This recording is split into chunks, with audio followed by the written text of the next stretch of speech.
நாகூம் அதிகாரம் 2. நினிவேயின் வீழ்ச்சி. உன்னை சிதறடிப்பவன் உனக்கு எதிராய் வருகின்றான்.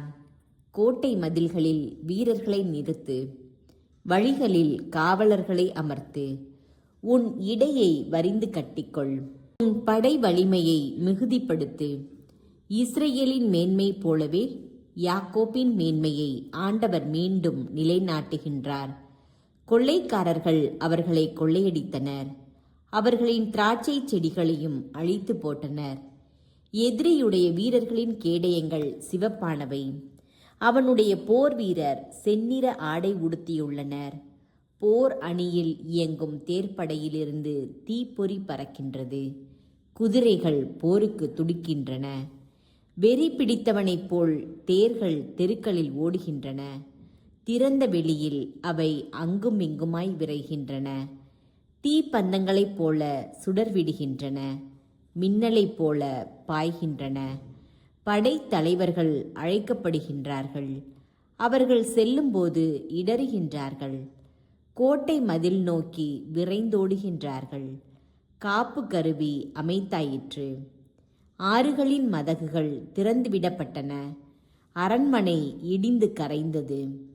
அரசி அணிகள் களைய பெற்று நாடு கடத்தப்படுகின்றாள். அவளுடைய பணிப்பெண்கள் புறாக்களைப் போல பெருமூச்செறிந்து மாரடித்து புலம்புகின்றார்கள். உடைத்து கொண்ட குளம் போல ஆனது நினிவே நகர். நில்லுங்கள் நில்லுங்கள் என அவர்கள் அலறுகிறார்கள், ஆனால் எவனும் திரும்பி பார்க்கிறதில்லை. வெள்ளியை கொள்ளையடியுங்கள், பொன்னை கவர்ந்து கொள்ளுங்கள். கருவூலங்கள் மிக பெரியவை, அங்குள்ள விலை உயர்ந்த பொருள்களுக்கு அளவே இல்லை. வெறுமை, பாழ், அழிவு, உள்ளம் சோர்ந்துவிட்டது. கால்கள் தள்ளாடுகின்றன. திகில் அனைவரையும் முற்றிலும் ஆட்கொள்கிறது.